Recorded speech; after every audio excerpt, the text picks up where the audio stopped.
Bismillah. L'automne se prolonge, si les nuits sont froides, les journées demeurent tièdes, et la pluie ne vient pas. Le soleil cueille l'herbe et les feuilles qui ne sont que rousseur. J'accompagne mon Seigneur à la chasse. Nous avons traqué un orcal qui nous avait pris des pièces de bétail, une bête énorme et courageuse. Malgré une patte abîmée, elle a tué 3 chiens avant que je ne la transperce de l'épieu. Mort, il m'a semblé plus petit. Mon père a fait tanner sa peau, qui est rousse, rayée de brun. Alors on a présent notre grand salle devant l'âtre. Mais que reste-t-il de la vie, de la puissance, de la sauvagerie qu'elle revêtait? Je rends souvent visite à la Dame verte, sa beauté me fascine. Lorsque je suis troublé ou chagrin, sa présence m'apaise. Il me semble converser avec elle, en dialogue, sans parole. Mon Seigneur va, lui aussi, la voir très souvent, mais je n'aurai pas l'audace de lui demander pourquoi. J'aurais voulu parler à ma sœur, je n'ose pourtant aborder le sujet. Daven est absent. Actuellement, il court les routes pour livrer nos chargements de vin. Je voudrais pouvoir les aider, lui et sa laine, mais comment faire? Mauvaise journée. Un cerf a été encorné par notre tourie. Tué sur le coup, les tripes à l'air. J'ai encore dans les oreilles les cris de sa veuve. Elle hurlait « Virig, virig, virig !» 2 enfants sanglotants s'accrochaient à ses jupes. Dieu, comment penser une telle douleur? L'oncle a jugé l'occasion bonne pour maugréer.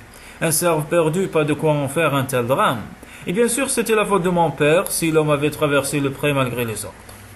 La dispute a repris au repas de soir, m'exaspérant au point de me faire quitter la table. L'envie que j'avais d'étrangler mon bon oncle devenue beaucoup trop intense. J'ai traversé les jardins à pas furieux. La nuit était là. Alan donnait sa clarté. J'étais sorti en chemise, mais les rafales d'un vent glacé n'arrivaient pas à éteindre ma rage. La dame luisait sous la lune. Les bourrasques secouaient ses vrilles.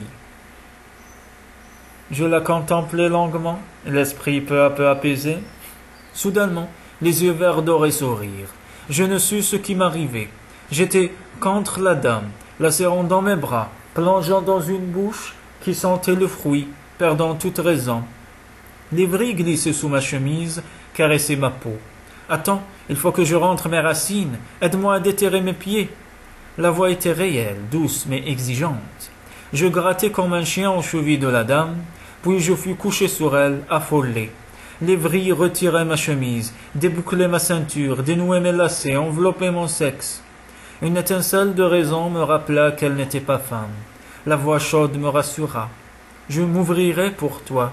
De ma vie, je n'avais ressenti désir aussi intense, aussi aveugle. Les vrilles sur ma peau me rendaient fou. J'entrais dans un jardin humide et chaud.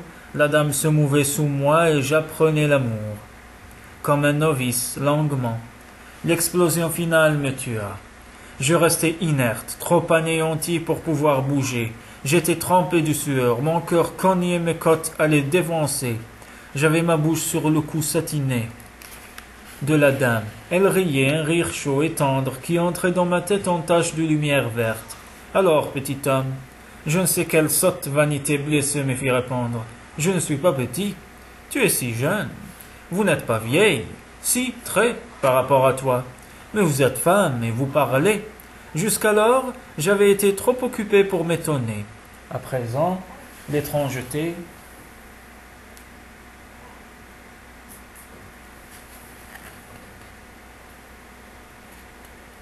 de la situation me submergeait. Je parle et je suis femme. Si vous n'aviez pas de si pauvre mémoire, petits hommes oublieux, vous vous en souviendriez. Je ne comprends pas, dame. Sans doute il n'y a-t-il rien à comprendre.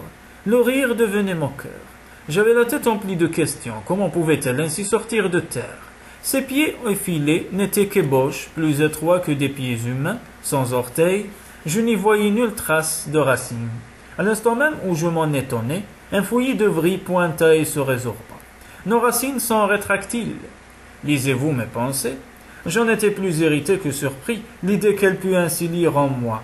Ne t'en agace pas, c'est sans importance. Je te l'assure, nous vous connaissons si bien.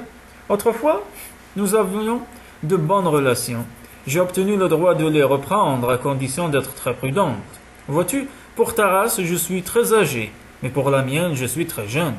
Lorsque ton père a visité notre forêt, j'ai fait en sorte qu'il me découvre. J'étais curieuse de vous. Mon père ne sait rien. Je ne lui ai rien appris. Il croit que je ne suis qu'une plante. Lorsqu'il a été blessé, je l'ai aidé. Il s'en souvient un peu en supposant qu'il a rêvé. Pourquoi moi alors, dame? Parce que tu me plais. À l'instant où j'ai pénétré ton esprit pour la première fois, j'ai su que nous aurions ce contact que tu appelles jeu d'amour. J'ai été surprise. Ton esprit me semblait à vif, comme si l'on avait arraché ton écorce, et pourtant, il y a beaucoup de force en toi. Ta sève coule de rue. Ton père te ressemble. Il est moins écorché que toi, tout de même. Et puis sa sève se ralentit. Les deux autres, l'homme et la femme, leur sève les empoisonne. Tant elle est acide. La jeune fille est trop douce, une sève de miel, mais sans force. La vie la blessera. J'écoutais la dame analyser les miens avec tant d'acuité, et moi-même écorché, oui, sans doute. Ne sois pas triste, petit homme. Viens, nous allons recommencer le jeu, plus lentement cette fois, afin de mieux le goûter. Dieu, était-il possible de ralentir encore le jeu de l'amour? Bien sûr, je vais t'apprendre, et elle m'a pris.